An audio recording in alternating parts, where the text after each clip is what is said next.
బిడ్డలారా, ఈరోజు ప్రత్యేకంగా మనందరము ప్రార్థించడానికి ఇక్కడికి వచ్చినాం. ఈరోజు దేవుని వాక్యము దానియేలు గ్రంథము 6వ అధ్యాయము, దానియేలు గ్రంథము 6వ అధ్యాయము 10వ వచనమును మనం చదువుకుందాం. ఇంటి శాసనము సంతకము చేయబడినని దానియేలు తెలుసుకొనెను. అతడు తన ఇంటికి వెళ్ళి యథాప్రకారముగా అనుదినము ముమ్మారు మోకాల్లోని తన ఇంటి పైగది కిటికీలు యెరూషలేము తట్టునకు తెరవబడి ఉండగా తన దేవునికి ప్రార్థన చేయుచు ఆయనను స్తుతించుచు వచ్చెను. దేవుని బిడ్డలారా, ఈరోజు దానియేలు గ్రంథం నుండి, దానియేలు జీవితం నుండి కొన్ని విషయాలు, ప్రార్థన జీవితం నుండి కొన్ని విషయాలు ఈరోజు మనం నేర్చుకుందాం. ఈ దానియేలు చాలా ప్రాముఖ్యమైనటువంటి ప్రవక్త. దానియేలు అతడు ప్రార్థనాపరుడు. దానియేలు ప్రవచనకర్త. దానియేలు ఆ పేరుకు అర్థం ఏంటంటే దేవుడే న్యాయాధిపతి అని అర్థం. బబులోను రాజ్య నబికులలో ఒకడైనటువంటి ప్రసిద్ధి చెందినటువంటి ఒక గొప్ప ప్రవక్త. ఈయనని పెద్ద ప్రవక్త అని కూడా పిలుస్తారు. ఈ పెద్ద ప్రవక్త ఇతడు ఒక యూదుడు. మొదటి అధ్యాయంలో కనుక మనం చూస్తే యూదా రాజు అయినటువంటి యెహోయాకీము అనే ఆ రాజు ఏలుబడిలో 3వ సంవత్సరంలో బబులోను రాజు అయినటువంటి నెబుకద్నెజరు యెరూషలేమును ముట్టడి చేసి అక్కడ ఉన్నటువంటి కొంతమంది యవనస్తులని, తెలివి కలిగినటువంటి వారిని, బుద్ధి కలిగినటువంటి వారిని, జ్ఞానం కలిగినటువంటి వారిని, కొంతమంది యవనస్తులను తీసుకొని వచ్చి వాళ్ళ దేశంలో వారికి మంచి విద్యను అందించి, వారికి ట్రైనింగ్ ఇచ్చి, వారిని ఆ రాజ్యంలో, ఆ కమిటీలో వారిని ఉపయోగించుకున్నారు. వాటిలో ముఖ్యులైనటువంటి వారు ఎవరు అని అంటే మనందరికీ తెలుసు. దానియేలు, శద్రకు, మేషకు, అబేద్నెగో. ఈ 4 యవనస్తుల్ని మనం చూస్తూ ఉంటున్నాం. దానియేలుకు ఇంకొక పేరుంది. అదేంటి అని అంటే బెల్తెషాజర్. ఇంకో పేరేంటి? బెల్తెషాజర్. ఈ బెల్తెషాజర్ అనేటువంటి ఈ దానియేలు ఆయన బహుశక్తివంతమైనటువంటి ప్రార్థన జీవితం కలిగి ఉన్నటువంటి వాడు. దేవుని బిడ్డలారా, ఈరోజు ఒక మాట, దానియేలు ప్రవక్తని గనక మనం గమనిస్తే, దానియేలు గనక మనం చూస్తే, దానియేలు తన ప్రార్థన జీవితం నుండి మనం ఎన్నో విషయాలు తెలుసుకోవచ్చు. దానియేలు ప్రార్థన జీవితం నుండి మనం ఎంత నేర్చుకున్నా తక్కువే. దానియేలు శక్తివంతమైనటువంటి ప్రార్థన చేయడానికి కలిగినటువంటి కారణాలు కొన్ని నేను చెప్తా, మీరు రాసుకోండి, మీరు జాగ్రత్తగా వినండి. దానియేలు శక్తివంతమైనటువంటి ప్రార్థన జీవితానికి గల కారణాలు: మొట్టమొదటిది, దానియేలు తనను తాను అపవిత్రపరచుకునేవాడు కాదు. దానియేలు తన్ను తాను అపవిత్రపరచుకోనలేదు.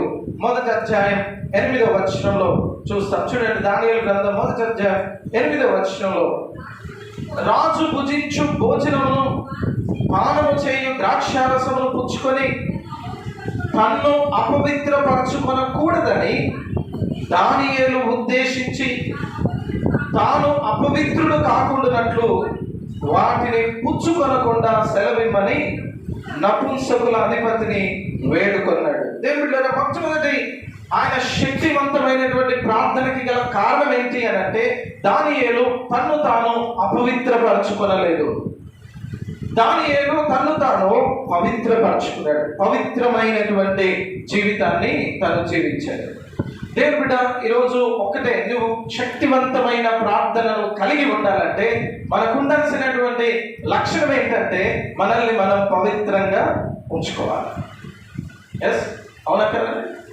మన హృదయాన్ని, మన శరీరాన్ని, మన మనస్సుని మనం పవిత్రంగా ఉంచుకున్నప్పుడు మనం శక్తివంతమైనటువంటి ప్రార్థన మనం చేయగలం. కాబట్టి మన జీవితంలో మొదటగా మనం నేర్చుకోవాలి, మన దేవుడు పరిశుద్ధుడు కనుక మనం కూడా పరిశుద్ధంగా జీవించడానికి మనం ఇష్టపడాలి. సో రెండవ కారణం ఏంటి, దానియేలు శక్తివంతమైన ప్రార్థన జీవితానికి గల కారణం ఏంటి అని అంటే, రెండవ విషయం ఏంటంటే దానియేలు విశ్వాసపాత్రుడు, దోషరహితుడు. చూడండి 6వ అధ్యాయం 4వ వచనం. 6వ అధ్యాయం దానియేలు గ్రంథం 6వ అధ్యాయం 4వ వచనం. అధిపతులు రాజ్యపాలన విషయంలో దానియేలు మీద ఏదైనా ఒక నింద మోపాలని ఉండి తగిన హేతువు కనిపెట్టుచుండేవి. కానీ దానియేలు ఎలాంటి వాడట, దానియేలు నమ్మకస్తుడై ఏ నేరమైనను ఏ తప్పైనను చేయువాడు కాడు గనుక. హల్లెలూయా. దేవుడిలారా రెండవ లక్షణము దానియేలులో ఏముందంటే, అతడు ఏ నేరము ఏ తప్పైనను చేయువాడు కాదు.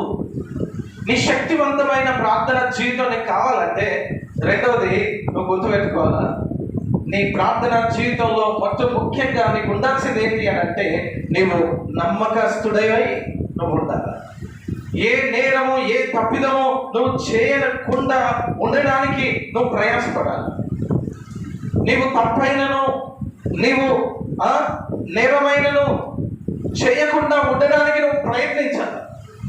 అది విశ్వాస జీవితంలో, మన ప్రార్థన జీవితంలో మనము శక్తివంతమైనటువంటి ప్రార్థన జీవితం మనం కలిగి ఉండాలంటే ఈ మాట మనం జ్ఞాపకం. దానియేలు ఎలాంటి వాడు, నమ్మకస్తుడు, ఏ నేరము ఏ తప్పు చేయని వాడు. ఆయనలో వెతికిళ్ళంటే అందరూ ఏమైనా తప్పు చూస్తాడా, ఏమైనా తప్పు చేస్తాడా అని వెతికితే ఏ తప్పు ఏ నేరం అతనిలో కనిపిస్తలేదు.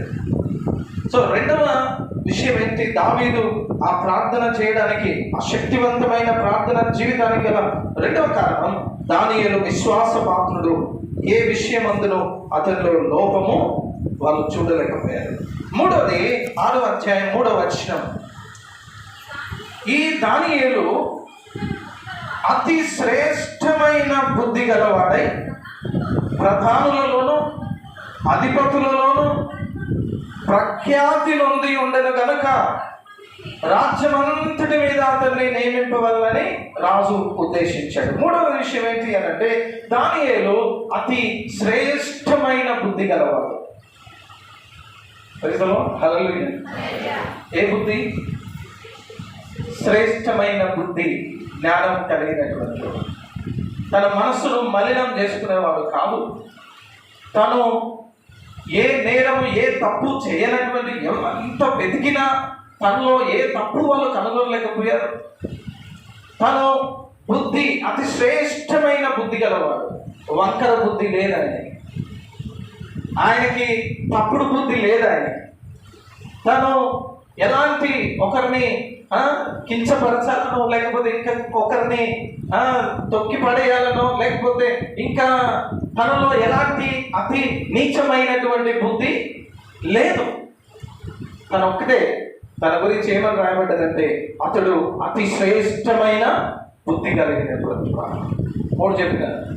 దానియేలు ప్రార్థన జీవితానికి గల శక్తివంతమైన ప్రార్థన జీవితానికి గల కారణం, మొట్టమొదటిది చెప్పండి, అతడు పవిత్రంగా ఉండేటువంటి పవిత్రమైన జీవితం జీవించుటకు ప్రయత్నించిన వాడు. రెండవది విశ్వాసపాత్రుడు, నమ్మకమైన వాడు, ఏ తప్పు ఏ నేరం చేయకుండా తను ఉండేటువంటి, ఏ విషయమందు అతనిలో లోపము వాళ్ళు కనుగొనలేకపోయారు.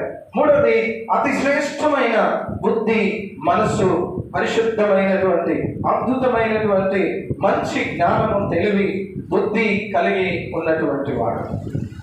నాలుగవది ఏంటి అంటే, హెచ్కేలు గ్రంథము 14వ అధ్యాయము 3వ వచనము. ఒకసారి చదువుతాం. హెచ్కేలు గ్రంథము 14వ అధ్యాయము 3వ వచనం.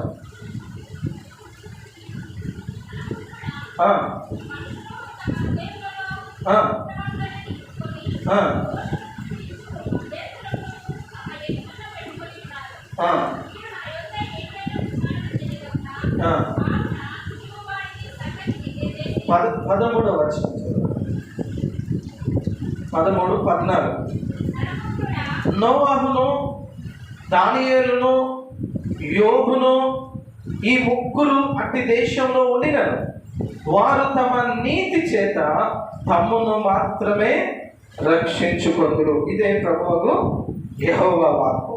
దానియేలు వారు తన నీతి చేత తమ్మును తామే రక్షించుకున్నవారు.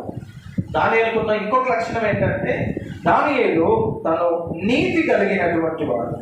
తన నీతి చేత తన్ను తానే రక్షించుకోగలిగినటువంటి వాడు. నీతిమంతుడు. ఎవరు బిడ్డారా? నీతి కలిగి జీవించుట, నీతిలో ఉండుట, నీతి కలిగి మనము ఈ లోకంలో జీవిస్తే మనకు ఎలాంటి ప్రార్థన వస్తుందని? శక్తివంతమైన ప్రార్థన మనం చేయగలం. ఈ లక్షణాలు లేకపోతే మన ప్రార్థనలో శక్తి ఉంటుందా ఉండదా? చెప్పండి చెప్పండి గట్టిగా. ఇలాంటి లక్షణాలు మనం కలిగి ఉంటేనే మన ప్రార్థనా జీవితం శక్తివంతమైనటువంటి ప్రార్థనగా మనం మారగలం. 5వది ఇంకొక మాట చూద్దాం. దానియేలు గ్రంథం 9వ అధ్యాయం 23వ వచనం. దానియేలు గ్రంథం 9వ అధ్యాయము 23వ వచనం. నీవు బహుప్రియుడవు గనక నీవు విజ్ఞాపనము చేయ ఆరంభించినప్పుడు ఈ సంగతి నీకు చెప్పుటకు వెళ్ళవల్లని ఆజ్ఞ బయలుదేరును. కావున ఈ సంగతి తెలుసుకొని నీకు కలిగిన దర్శన భావమును గ్రహించు. దేవుడు అంటున్నాడు, ఇదిగో దానియేలు, నీవు బహుప్రియుడవు కనుక నువ్వు ప్రార్థన చేయడం మొదలు పెట్టగానే నేను పైనుంచి ఆజ్ఞను నీకు ఇస్తున్నాను. నీవేదైతే అనుకుంటున్నావో, నువ్వేదైతే విజ్ఞాపన చేస్తున్నావో ఆ ప్రార్థన వినడానికి నేను సిద్ధంగా ఉన్న వెంటనే నీకు జవాబును అనుగ్రహిస్తాను. ఎందుకు? నువ్వు బహు ప్రియుడవు కనుక. నీవు బహుప్రియుడవు కనుక నీ ప్రార్థన విజ్ఞాపన నేను వింటున్నాను, నేను జవాబు దయచేస్తున్నాను. 5వది దానియేలు బహు ప్రియుడు, దేవునికి ఎంతో ఇష్టమైనటువంటి వ్యక్తి. ఇలాంటి లక్షణాలు ఉండాలి క్రైస్తవులు. ఇవి ఉంటే మనం చేసే ప్రార్థన దేవుడు ఏం చేస్తాడంట? నువ్వు బహుప్రియుడు దానియేలు, నువ్వు ప్రార్థన చేయడం, విజ్ఞాపన చేయడం మొదలు పెట్టగానే నేను ఆజ్ఞ ఇచ్చిన, ఇదిగో మీరు వెళ్ళండి, దానియేలు ఏదైతే ప్రార్థిస్తున్నాడో ఆ ప్రార్థన వినండి, జవాబు ఇవ్వండి అని దేవుడు త్వరగా తనకి ఆ విజ్ఞాపనకు సమాధానం ఇచ్చినట్టుగా మనం చూస్తూ ఉంటున్నాం. దేవుడి బిడ్డలారా, మనం 6వ అధ్యాయంలోకి వద్దాం. ఈ 6వ అధ్యాయంలో ఒక సంఘటన జరిగింది. అదేంటంటే మాదీషుడైనటువంటి దర్యావేషు పరిపాలించేటువంటి ఆ సమయంలో, ఆ దర్యావేషు యొక్క కాలంలో రాజు తన రాజ్యం అంతటి మీద మొదటి 3 వచనాల్లో మనం చూస్తాం. ఈ 6వ అధ్యాయం మొదటి 3 వచనాల్లో దర్యావేషు పాలనలో రాజ్య వ్యవస్థ ఎలా ఉందో మనకు తెలుస్తూ ఉంది. రాజ్యమంతటా 120 మందిని రాజు అధికారులుగా నియమించారు. ఈ 120 మంది కింద 3 వ్యక్తులను ప్రధానులుగా పెట్టాడు. 3 వ్యక్తులు రాజు కింద, 3 వ్యక్తులు, ఈ 3 వ్యక్తుల కింద 120 మంది అధిపతులు. మా బాగా అర్థం చేసుకోండి. రాజు తర్వాత 3 అధిపతులు, ఈ 3 అధిపతుల కింద 120 మంది అధికారులు. ఈ ప్రధాన అధిపతులు ఈ 3లో ముఖ్యుడైనటువంటి వాడు ఎవరు అని అంటే దానియేలు. ఈ 3లో ఎవరున్నాడు? ప్రధానమైనటువంటి ముఖ్యుడైనటువంటి వాడు ఎవరు అంటే రాజు తర్వాత అంతటి వాడు ఎవరు అని అంటే దానియేలు. ఈ రాజ్యంలో దర్యావేషు తర్వాత ఆ దేశంలో దానియేలే ప్రధానమైనటువంటి వాడు. సో ఇది 3 వచనాల్లో మనం చూస్తాం. తర్వాత 4-5 వచనం, 4వ వచనం నుండి ఒక కుట్ర జరుగుతూ ఉంది. ఏంటి కుట్ర? ఈ కుట్ర ఏంటంటే ఒక శాసనాన్ని ఈ 120 మంది అధిపతులు ఒక శాసనం తీసుకొచ్చారు. ఏం శాసనం అది అంటే, ఈ ప్రధానులు అధిపతులు ఖండితమైనటువంటి ఒక చట్టాన్ని తీసుకొచ్చారు. ఈ శాసనాన్ని తీసుకొచ్చారు. ఇదేంటంటే 30 రోజుల వరకు ఎవరు ఏ దేవుని యొద్ద ఏ మానవుని యొద్ద ప్రార్థించకూడదు. ఏం శాసనం అండి? ఏం శాసనము? 30 రోజుల వరకు ఏ దేవుని దగ్గర ఏ మానవుని దగ్గర ఎవరు కూడా ప్రార్థన చెయ్యొద్దు. ఆ రాజ్యంలో ఈ అధిపతులు ఒక శాసనం తీసుకొచ్చారు. ఎందుకు తీసుకొచ్చారంటే, ప్రత్యేకంగా ఎవరి కోసం తీసుకొచ్చారంటే దానియేలు కోసమే తీసుకొచ్చారు. ఎందుకంటే దానియేలు రోజు ఏం చేస్తున్నాడు? ప్రార్థన చేస్తాడు. ఎలాగైనా దానియేలును ఆపాలి, ఎలాగైనా దానియేలును ప్రార్థించకుండా చేయాలా అనే ఉద్దేశంతో వీళ్ళు ఈ శాసనం తీసుకొచ్చారు. కుట్రతో ఈ శాసనం తీసుకొచ్చారు. తర్వాత ఎవడైనా కనుక ప్రార్థన చేస్తే వాడిని తీసుకుపోయి ఎక్కడ పడేయాలా? సింహపు గుహలో వాడిని పడేయాలి. ఎంత భయంకరమైన శాసనం అండి! అవునా కదా? కుట్ర చేస్తున్నారు అధిపతులు, అధికారులు. 120 మంది దానియేలు కింద ఉన్నటువంటి ఈ 120 మంది అధికారులు, ఈ ప్రధానులు, వీళ్ళు కుట్ర చేశారు. 30 రోజుల వరకు ఏ దేవుని దగ్గర ఏ మానవుని దగ్గర వీళ్ళు మనవి చేయకూడదు. ఎవడైనా చేస్తే వారిని సింహపు గుహలో వారిని పడవేస్తారు.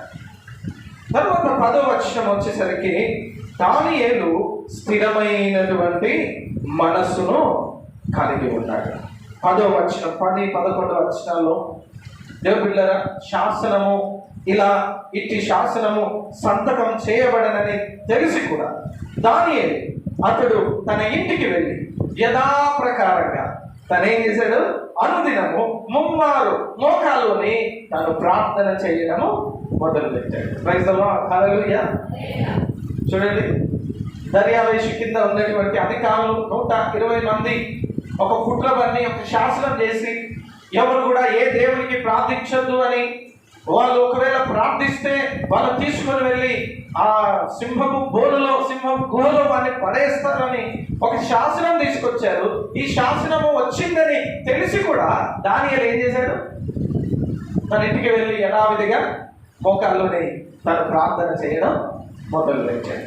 ఇది దానియేలు స్థిరమైనటువంటి మనస్సు తను కలిగి ఉన్నాడు. 4వది 12, 13 వచనాల్లో కనుక మనం చూస్తే నేరారోపణ చేశారు. దానియేలు మనకి శాసనము వచ్చినప్పటికీ ప్రార్థన చేస్తలేడా అని వీళ్ళు కనిపెట్టుకొని చూస్తారు. ఎవరు? ఈ 120 మంది ఈ అధికారులు, ఈ ప్రధానులు. దానియేలు ప్రార్థన చేస్తలేడా అని చూస్తే దానియేలు చక్కగా తన గదిలో తన మోకాల్లోని 3 తన ఇంటిపై గది కిటికీలు యెరూషలేము తట్టునకు తెరవబడి ఉండగా దేవునికి ప్రార్థన చేస్తూ ఆయన స్తుతిస్తూ వచ్చాడు. అయితే వీళ్ళు రాజుకు ఫిర్యాదు చేశారు. నీవు నియమించిన ఈ అధికారి ఈ దానియేలు ఏం చేస్తున్నాడు? నువ్వు శాసనం చేసినా కూడా అతడు వెళ్ళి ఏం చేస్తున్నాడు? ప్రార్థన చేస్తాడు. అమ్మ, అర్థమవుతుందా మీ అందరికీ? వింటున్నారా? ఒక శాసనం వచ్చింది, ఒక కుట్ర వచ్చింది. అయినప్పటికీ దానియేలు భయపడలేదు. అయినప్పటికీ దానియేలు బెదరలేదు. అయ్యో, నన్ను సింహాల బోన్లో వేస్తారన్నటువంటి ఆ భయము, ఆ పెనుకు అతనికి లేనే లేదు. చక్కగా ఇది తెలిసి కూడా చక్కగా పోయాడు, తన గదిలో ప్రార్థన చేయడం మొదలుపెట్టాడు. వీరు నేరారోపణ చేశారు, రాజుకు ఫిర్యాదు చేశారు. అయ్యా, ఈ దానియేలు ప్రార్థన చేస్తున్నాడు, అతను తీసుకుపోయి సింహాల గుహలో వేయాలి. తర్వాత రాజు ప్రతిచర్య చేశాడు. 14వ వచనం 15వ వచనంలో చూస్తే రాజు దానియేలును తప్పించడానికి ప్రయత్నం చేశాడు. చూద్దాం, ఆ వచనం చదువుదాం. చూడండి, రాజు ఈ మాట విని బహుగా వ్యాకులపడి. 14వ వచనం, దానియేలు 6వ అధ్యాయం 14వ వచనం. రాజు ఈ మాట విని బహుగా వ్యాకులపడి దానియేలును రక్షింపవలనని తన మనసును దృఢం చేసుకొని సూర్యుడు అస్తమించే వరకు అతన్ని విడిపించుటకు ప్రయత్నము చేశారు. అయితే ఆ మనుష్యులు దీన్ని చూచి రాజా సన్నిధికి సందడిగా కూడి వచ్చి, రాజా రాజు స్థిరపరిచిన ఏ శాసనం గాని తీర్మానం గాని ఎవడును రద్దుపరచజాలడు. ఇది మాదీయులకును పారసీకులకు విధి అని తమను తెలుసుకొనవలనది. ఏం చేశారంటే, రాజు ప్రయత్నించాడు, తప్పించడానికి ప్రయత్నం చేశాడు, కానీ వీళ్ళందరూ పోయి ఏం చేస్తారు, రాజా నువ్వు కనుక తప్పిస్తే ఈ శాసనము మీరు రాశారు, మీరు ఖచ్చితంగా దీన్ని చెయ్యాల్సిందే. ఆ తర్వాత 16వ వచనం నుండి మనం చూస్తే 23వ వచనం వరకు, సింహపు గుహలో దానియేలును పడవేయుట. సింహపు గుహలో దానియేలును తీసుకొని వెళ్ళి ఎక్కడ పడేశారు? సింహపు గుహలో పడేశారు. సింహపు గుహలో దానియేలును పడేస్తే దేవుడు అతన్ని రక్షించాడు. ప్రైజ్ ది లార్డ్, హల్లెలూయా. సింహపు గుహలో అతని పడవేసి ఆ అధికారులు ఆ గుహ ద్వారమును రాయితో మూసేశారు. లోపల సింహాలు ఉన్నాయి, దానియేలు తీసుకుపోయి లోపల పడేశారు. ఆ గుహ, ఆ తలుపులు, ఆ ద్వారము మూసేశారు. ఇక సింహపు గుహలో మనిషిని పడేస్తే మనిషి ఏమైపోయాడు? ఏం కావాలో చనిపోవాలి. పడేసిన వెంటనే అవి దానియేలును తినివేయాలి. కానీ ఇక్కడ ఒక అద్భుతం జరిగింది. అదేంటంటే, జీవము కలిగినటువంటి దేవుడు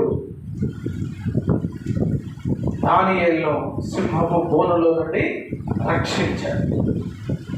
సింహపు బోనులో అతని సింహపు నోళ్లను దేవుడు మోయించేశాడు. రాజుకు నిద్ర పట్టలే రాత్రి. చూడండి 18వ వచనం, అంతటా రాజు తన నగరుకు వెళ్ళి ఆ రాత్రి అంతా ఉపవాసం ఉండి నాట్య వాయిద్యములు జరగనీయలే. అతనికి నిద్ర పట్టలేకపోయాను. తెల్లవారుజామున రాజు వేగిరమే లేచి సింహముల గుహ దగ్గరకు త్వరపడిపోయి అతను గుహ దగ్గరికి రాగానే దుఃఖ స్వరంతో దానియేలు పిలిచి, జీవము గల దేవుని సేవకుడైన దానియేలు, నిత్యము నీవు సేవించుచున్న నీ దేవుడు నిన్ను రక్షింపగలిగినా అని అతన్ని అడిగాను. అందుకు దానియేలు, రాజు చిరకాలం జీవించునుగాక. నేను నా దేవుని దృష్టికి నిర్దోషినిగా కనబడుతుంది కనుక ఆయన తన దూతనంపించి సింహములు నాకు ఏ హాని చేయకుండా వాటి నోళ్ళు మోయించెను. రాజా, నీ దృష్టికి నేను నేరము చేసిన వాడను కాను కదా అనేను. ప్రైజ్ ది లార్డ్, హల్లెలూయా. రాజు వచ్చి పొద్దున్నే పరిగెత్తుకొని వచ్చాడు ఆ గుహ దగ్గరికి. దానియేలు, దేవుడు నిన్ను రక్షించాడంటే నా దేవుడు దేవదూతలను పంపి నా దేవుడు సింహపు నోళ్లను మోయించాడు. నేను నిర్దోషిని కనుక, ఎప్పుడుగా దేవుని దృష్టికి నేను నిర్దోషిగా కనబడుతుంది కనుక, నేనే తప్పు చేయలేదు కనుక దేవుడు నన్ను రక్షించాడు, దేవుడు నన్ను కాపాడాడు. కాబట్టి ఎదిగో దేవుడు నన్ను రక్షించాడు కాబట్టి ఎదిగో నేను సజీవంగా ఉన్నాను, నేను బ్రతికాను.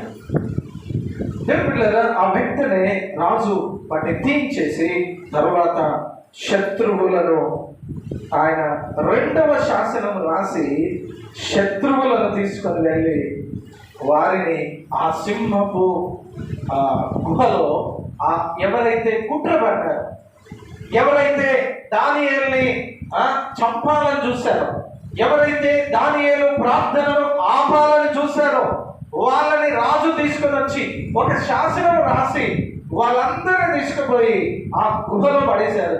వెంటనే సింహాలు వచ్చి వెంటనే ఏం చేసినట్టు వాళ్ళందరినీ తినేసి. దేవుడు, మనం అనుకుంటాం ఒక్కొక్కసారి మనం ఏదైనా కుట్ర చేస్తే ఎవరి మీద కదా, ఒక సామెత ఉంది, నీవు నవ్వుకున్న గోతిలో నువ్వే పడు.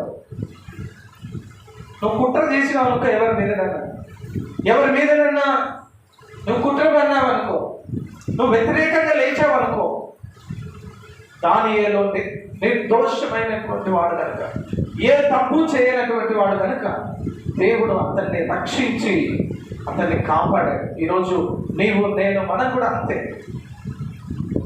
ఒకవేళ ఇలాంటి విషయాల్లో కనుక మనం తలదూరిస్తే దేవుని బిడ్డల పట్ల, దేవుని సేవకుల పట్ల, దేవునికి ఇష్టమైన వారి పట్ల మనం ఇలాంటి కార్యాలు ఎవరైనా చేస్తే దేవుడు చూస్తూ ఊరుకుంటాడు. తిరిగి ఆ శాస్త్రము రివర్స్ అయింది, వ్యతిరేకమైంది. ఎవరైతే దానియేలును చంపాలనుకున్నారో తిరిగి దేవుడు వారిని తీసుకుపోయి సింహాల గుహలో పడేశాడు. దేవుళ్ళారా, ఇది దానియేలు 6వ అధ్యాయంలో నేను అనుకుంటా దానియేలును సింహపు నోళ్ళ నుండి, సింహపు గుహల నుండి కాపాడింది ఏంటి అంటే ఆయన చేసినటువంటి ప్రార్థన. హల్లెలూయా. ఏది కాపాడింది దానియేలుని? చెప్పండి, అందరూ చెప్పండి. శక్తివంతమైన ప్రార్థన. దానియేలు తను ఎలాంటి ప్రార్థన చేసేవాడు తెలుసా? ప్రతిరోజు తను దానియేలు అదే సమయం ఒకటి ఆ శాసనం వచ్చినా కూడా, నేను చంపుతారన్నా కూడా దానియేలు ఏం చేశాడండి? యథావిధిగా మరొకసారి చదువుదాం ఆ మాట. 6వ అధ్యాయం 10వ వచనం. ఇట్టి శాసనము సంతకం చేయబడదని దానియేలు తెలుసుకొనెను. అతనికి తెలిసి కూడా అతడు తన ఇంటికి వెళ్ళి యథాప్రకారముగా, ఏంటండి? యథాప్రకారంగా అదే సమయం, అదే స్థలం, అదే వైఖరి. ఏమైనా మారిందా దానియేలు? భయపడ్డా దానియేలు? అయ్యో ఎవరైనా చూస్తే బాగుండదని తలుపులు కిటికీలు మూసుకున్నాడా? లేదు. దానియేలు ఒక్కటే స్థిరమైనటువంటి మనస్సును తను కలిగి, దేవుడు నన్ను కాపాడుతాడు, దేవుడు నన్ను రక్షిస్తాడు, నేను ప్రార్థన చేస్తే దేవుడు నా మొర ఆలకిస్తాడు, నేను ప్రార్థన చేస్తే దేవుడు నన్ను బ్రతికిస్తాడు అన్న నమ్మకంతో, విశ్వాసంతో తను అదే ప్రార్థన చేయడం మొదలుపెట్టాడు. తాను ప్రార్థించబోతున్న వాస్తవాన్ని మరుగు చేసేటువంటి చర్య ఏది కూడా తను తీసుకోలేదు. తను ఎక్కడ కూడా తన శత్రువుల నుండి తప్పించుకునే పని ఏ మాత్రం చేయలేదు. చేసిందా? ఎప్పుడైతే తను శాసనం విన్నాడో యథాప్రకారంగా పోయాడు. తన గదిలో మేడ గదికి పోయాడు, కిటికీలు ఓపెన్ చేశాడు, యెరూషలేము తట్టు మోకాల్లోని ప్రార్థన చేశాడు. అతనిలో రవ్వంతైన ఆందోళన కానీ, భయం కానీ, తనలో పిరికితనం కానీ ఎక్కడ మనం చూడలేదు. కారణం ఏంటంటే దానియేలు ప్రార్థన, శక్తివంతమైన ప్రార్థన చేయడానికి మన సమర్థం. అది క్రైస్తవ విశ్వాసం. అట్లా చేయాలి ప్రార్థన క్రైస్తవులు అంటే. ఈరోజు మనం నేర్చుకుందాం దానియేలును చూసి. దానియేలు ప్రార్థన చేయడం ఎంత గొప్పది. సింహపు నోళ్ళను కూడా తను మోయించుటకు దేవుడు కదా. కారణం ఏంటంటే శక్తివంతమైన ప్రార్థన చేశాడు. ఈరోజు దానియేలు దేవుడి తన జీవితంలో, దానియేలు ప్రార్థన జీవితం నుండి ఒక 4 విషయాలు త్వరగా నేను చెప్పి ముగిస్తాను. ఓకే, దానియేలు ప్రార్థన జీవితం నుండి మనం నేర్చుకోవాల్సిన ఒక 4 విషయాలు మనం చూద్దాం. మొట్టమొదటిగా దానియేలు ఆయన ప్రార్థన జీవితం ఎలాంటిదంటే వ్యక్తిగతమైనది, రహస్యమైన ప్రార్థన. Praise the Lord. హల్లెలూయా. దానియేలు ప్రార్థన వ్యక్తిగతమైన ప్రార్థన. రెండోది వ్యక్తిగతమైంది లేదా ఒంటరిగా రహస్యంగా తను ఎక్కువగా ప్రార్థన చేసుకునేవాడు. రహస్య ప్రార్థన. తన జీవితం, ప్రార్థన జీవితం ఎలాంటిదంటే అది వ్యక్తిగతమైంది. దానియేలుకి ఇది ప్రత్యేకమైంది, వ్యక్తిగతమైంది. అంటే తనకు దేవునికి మధ్య ఉన్న ఆ సంబంధం అంతే. ఎవరితోని సంబంధం లేదు వారికి. తనకు దేవునికి మధ్యలో జరిగే ప్రార్థన, రహస్య ప్రార్థన. అందుకే యేసుక్రీస్తు ప్రభువారు తన ఒక మాట 6వ అధ్యాయం కొండ మీద ప్రసంగంలో ఒక మాట తను జ్ఞాపకం చేస్తాడు. చూడండి, 6వ అధ్యాయం 5వ వచనం. నీవు ప్రార్థన చేసేటప్పుడు 6వ అధ్యాయం 5, 6 వచనాలు. మరియు మీరు ప్రార్థన చేయనప్పుడు వేషధారుల వలె ఉండవద్దు, మనుష్యులకు కనబడవలని సమాజ మందిరాల్లో వీధుల మూలల్లో నిలిచి ప్రార్థన చేయుట వారికి ఇష్టము. వారు తమ ఫలము పొంది ఉన్నారని నిశ్చయముగా మీతో చెప్పుచున్నాను. నీవు ప్రార్థన చేయనప్పుడు నీ గదిలోనికి వెళ్ళి తలుపులు వేసుకొని రహస్యమందున్న నీ తండ్రికి ప్రార్థన చేయి. అప్పుడు రహస్యమందు చూచు నీ తండ్రి నీకు ప్రతిఫలం ఇచ్చు. నీ ప్రార్థన, నీ వ్యక్తిగత ప్రార్థన ఎలా ఉండాలండి? నీ గది ఉండాలా? మీరు చూడండి, గమనించండి. మన హిందూ సోదరులు వాళ్ళ ఇల్లు కట్టుకునేటప్పుడు, మొన్ననే మా ఫ్రెండ్ ఒక ఆయన ఇల్లు కట్టాడు. ఒకసారి చూద్దురా అని నన్ను పిలిస్తే నేను పోయిన వాళ్ళ ఇంటికి పోతే మంచి పెద్ద పెద్ద రూమ్లు కట్టాడు. చక్కగా బెడ్రూమ్, హాల్, కిచెన్ అన్నీ ఉన్నాయి, డబుల్ బెడ్రూమ్. ఆ పక్కనే చిన్నగా గది ఉంది. ఏందా ఇది, ఇంత పెద్ద పెద్ద రూమ్లు కట్టినాం, ఇక్కడ చిన్న గది కట్టినాం ఏంటి అని అడిగితే అదేంటంటే తెలుసా, ఇది పూజ గదన్నా. అదే నిజమే దేవుడు లేదా? నిజంగా క్రైస్తవులు ఇల్లు కట్టుకునేటప్పుడు ప్రార్థన గదని కట్టుకుంటారు చెప్పండి. నీ రహస్య ప్రార్థన నువ్వు చేయడానికి ఒక ప్లేస్ నువ్వు నీ ఇంట్లో చేసుకున్నావా చెప్పు. దానియేలు ఒక గది ఉంది, తన ఇంటి మీద ఒక చిన్న మేడ గది కట్టుకున్నాడు.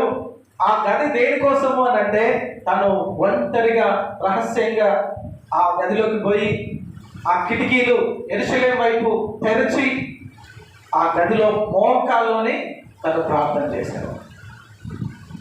సో ఇలాంటి రహస్య ప్రార్థన మనకు కావాలి. దేవునికి నీకు ఉన్నటువంటి సంబంధమే నిన్ను బలపరుస్తుంది. దేవునికి నీకు ఉన్నటువంటి ఆ సంబంధమే నిన్ను ఏం చేస్తుందండి? శక్తివంతంగా మారుస్తుంది. ప్రైజ్ ది లార్డ్, హల్లెలూయా.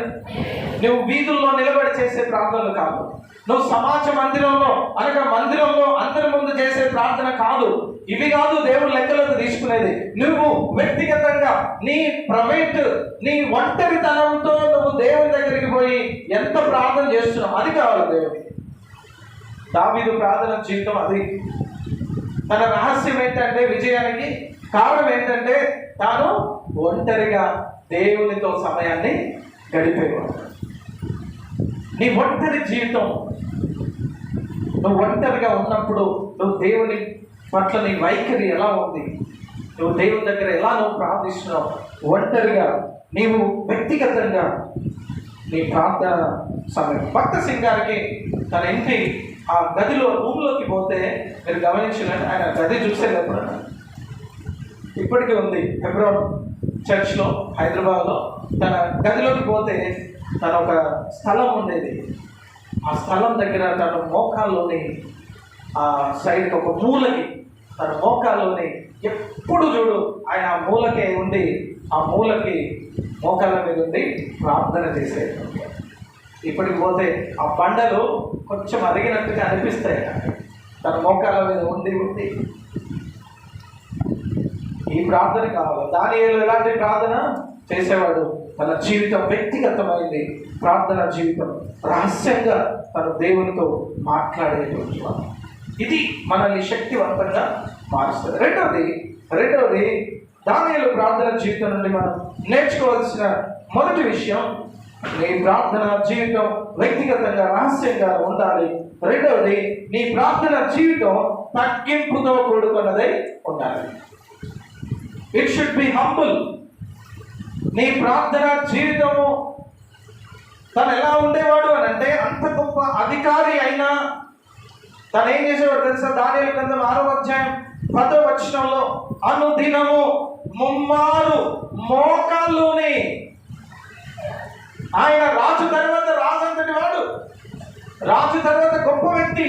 అయితే తను ఏం చేసేవాడండి? తన గదిలోకి పోయి మోకాల్లోని ప్రార్థన. అతని ప్రార్థన జీవిత రహస్యం ఏంటి? అతని ప్రార్థన శక్తివంతంగా మారడానికి గల కారణం ఏంటి? తను అనుదినము ప్రతిరోజు తను ఏం చేసేవాడు? 3 సార్లు మోకాల్లోని ప్రార్థన చేసేవాడు. ఉందా అండి మోకాల్లో ప్రార్థన? మనకు చేస్తున్నావా? మోకాళ్ళ నొప్పులు లేదా? మేమేంటో మోకాళ్ళు వస్తాం. అలసిపోయినాం సార్, పని చేసినాం సార్, ఎక్కడ మేము మోకాలు ఉంటాయి. మోకాలు ఉండడం అంటే దాని అర్థం ఏంటి తెలుసా? దేవుని ముందు నిన్ను నువ్వు తగ్గించుకొని ప్రార్థించుట. నువ్వు దేవుని దగ్గరికి పోతే అధికారి కాదు, నువ్వు దేవుని దగ్గరికి పోతే రాజు కాదు, నువ్వు దేవుని దగ్గరికి పోతే నువ్వు పెద్ద వ్యక్తివేం కాదు. దేవుని దగ్గర నువ్వు ఎలా ఉండాలి అని అంటే నువ్వు మోకాల్లోని నిన్ను నువ్వు తగ్గించుకొని నువ్వు ప్రార్థన చేయాలి. రేపు 2-3 రోజుల్లో మనకి రంజాన్ వస్తుంది. మీకు తెలుసా, ప్రతి ముస్లిం మోకాళ్ళు వంచండి నమాజు చేయడు. ఒకసారి హైదరాబాద్ పోతున్నా, ముంబై పోతున్నా, ఆ ట్రైన్లో మొత్తం ముస్లిమ్సే. ఒకటైంది మధ్యాహ్నం, అందరు కిందికి దిగి ఆ మధ్యలో పరదా పరిచి మొత్తం అందరు మోకాళ్ళ మీద ఉంది నమాజ్ చేసుకుంటారు. తర్వాత స్టేజ్ వచ్చింది, ఆ ముంబైలో దిగంగానే ఆ ప్లాట్ఫామ్ మీదనే మొత్తం పరదాలు పరిచారు. అందరూ ప్లాట్ఫామ్ మీదనే మోకాళ్ళ మీద ఉండి ప్రార్థన చేశారు. నేను అనుకున్నా, ప్రభువా, నిజంగా మోకాళ్ళ మీద ఉండి నేను ప్రార్థన చేసుకున్నావా? క్రైస్తవులు, జీవం కలిగినటువంటి దేవుని బిడ్డలు మోకాళ్ళు వంచుతున్నావా? నీ శక్తివంతమైన ప్రార్థన నీకు కావాలంటే నువ్వు దేవుని సన్నిధిలో ఏం చేయాలా? మోకాళ్ళు వంచాలా? తగ్గింపుతో నువ్వు దేవుని దగ్గర ప్రార్థన చేయాలి. అది దానియేలు యొక్క రహస్యం. మూడోది మన ప్రార్థన జీవితం ఎలా ఉండాలి అని అంటే ఇది ఒక కన్సిస్టెంట్గా, ఒక అలవాటుగా దీన్ని మనం చేసుకోవాలి. దానియేలుకి 3 సార్లు అలవాటు ఉంది. నేను అనుకుంటా పొద్దున, మధ్యాహ్నం, సాయంత్రం. అవునా కదండి? దావీదుకి ఎన్నిసార్లు ప్రార్థన చేసేవాడు రోజుకి? దావీదు ఎన్నిసార్లు ప్రార్థన చేసేవాడు? 7 సార్లు ప్రార్థన చేసేవాడు. మరి నువ్వు నేను ఎన్నిసార్లు చేస్తున్నావు? నీకు అలవాటు ఉందా? పొద్దులు లేవగానే చేసుకుంటారా? ఏమైనా సైలెంట్ అయిపోయింది. చేసుకుంటారా? చేసుకోరా? మధ్యాహ్నం ఏమైనా టైం దొరికితే చేస్తారా? నాకు తెలిసి మధ్యాహ్నం 1 గంట స్టార్ట్ అవుతుంది టీవీ సీరియల్. 1, 2, 3, 4, 5, 6 పని చేసుకుంటా, వంట చేసుకుంటా. ఏమైందిరా? ఇది ఉంటుంది. కానీ కొంచెం టైం తీసుకొని దేవుని దగ్గర పోయి ఒక టైం పెట్టుకొని పొద్దున్న, మధ్యాహ్నం, సాయంత్రం దానియేలు కన్సిస్టెంట్గా ఆయన ప్రార్థన జీవితం ఎలాంటిదంటే ఒక టైం ప్రకారం ఎక్కడున్నా ఆ టైంకి వచ్చి ప్రార్థన చేసుకుంటారు.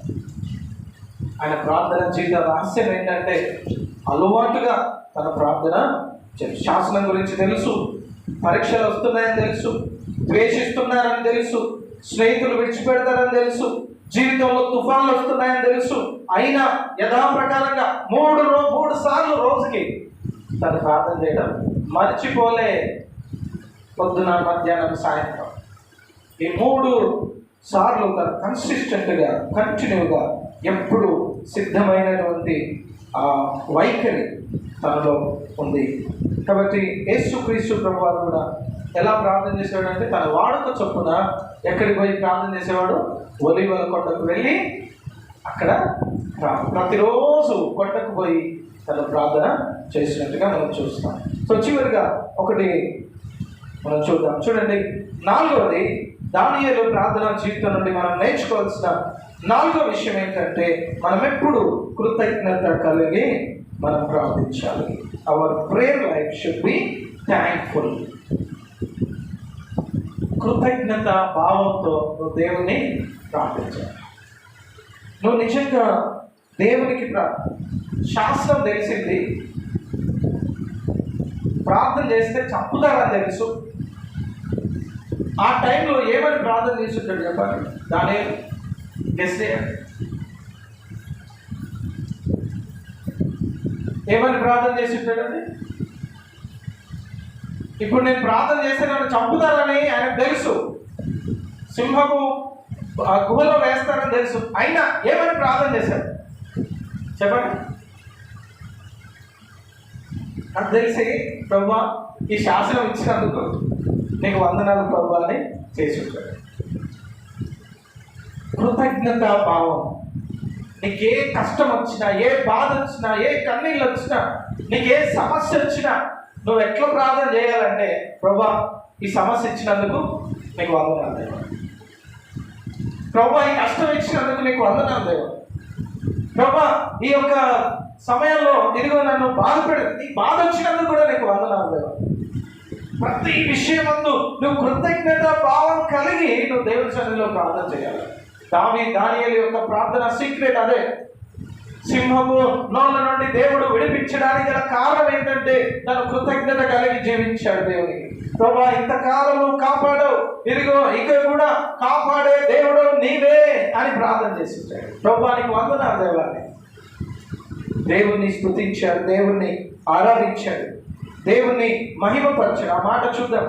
6వ అధ్యాయం తను ప్రార్థన చేస్తూ 6వ అధ్యాయం 10వ వచనం చివరి 2 లైన్లు చదవండి. కిటికీలు యెరూషలేము తట్టునకు తెరవబడి ఉండగా తన దేవునికి ప్రార్థన చేయించు ఆయనను స్తుతించుచూ వచ్చెను. తన ప్రార్థనలో ఏముంది? స్తుతి, కృతజ్ఞత. ప్రభా నాకు ఈ శాసనం ఇచ్చినవు, అయినా నీకు వందనాలు.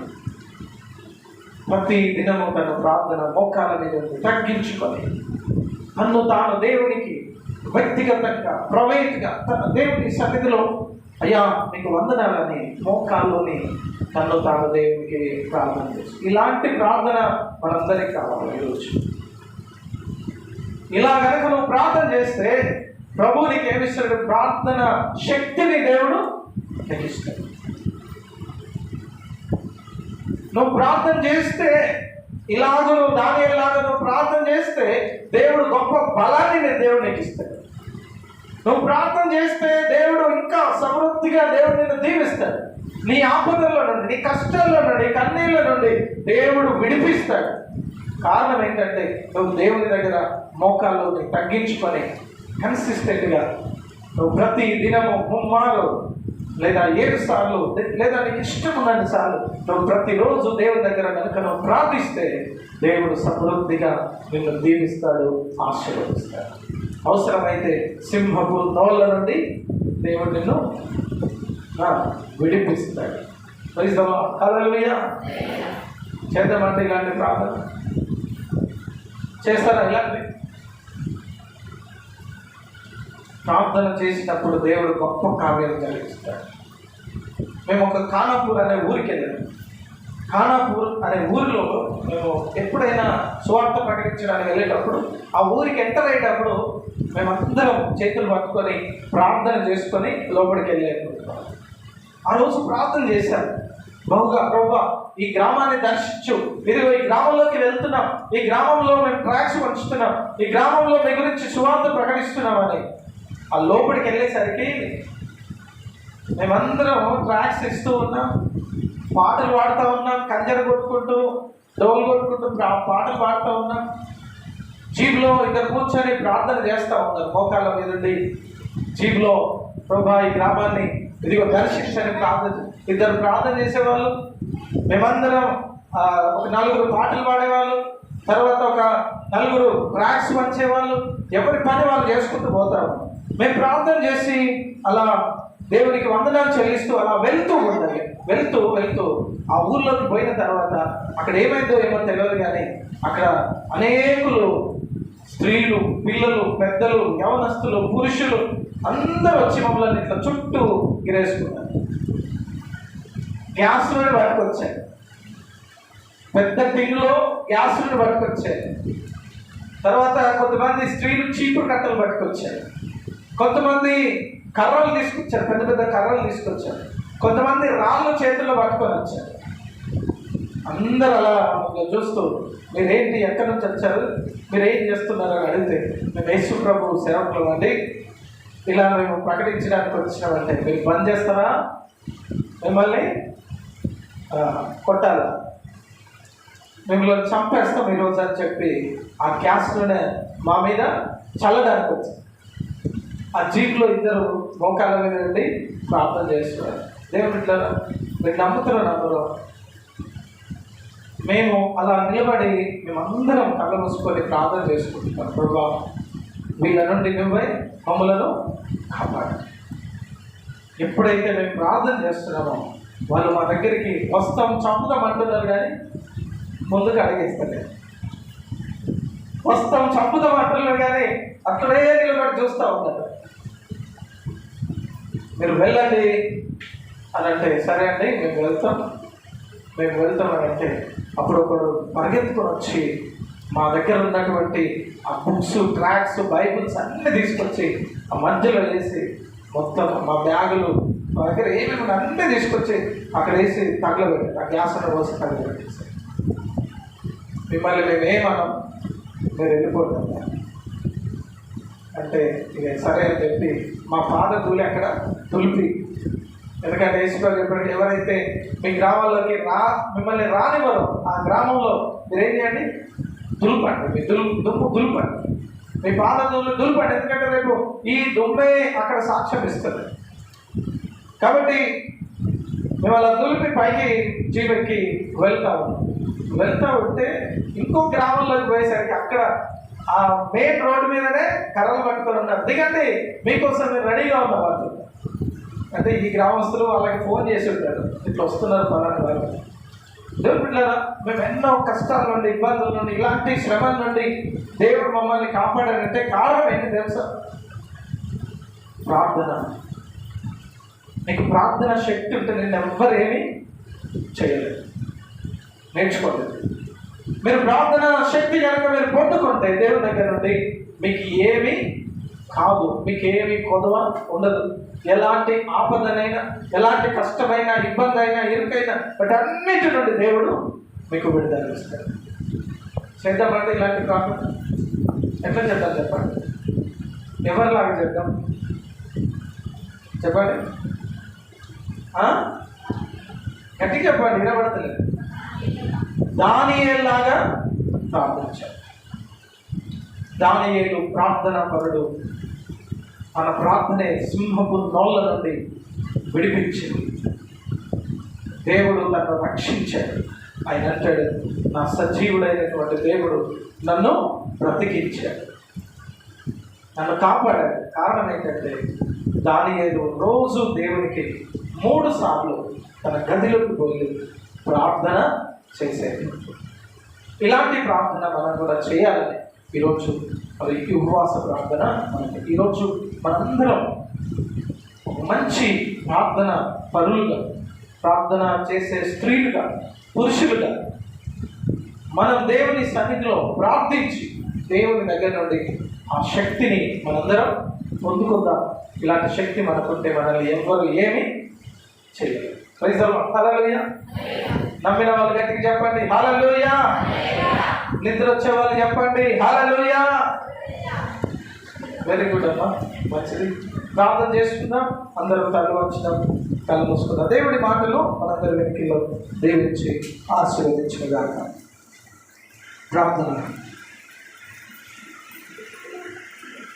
ప్రార్థన చేసుకుందాం.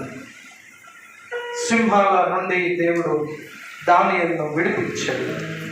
ఎందుకంటే తను వ్యక్తిగతంగా దేవునితో సంబంధం కలిగి రహస్యంగా ఒంటరిగా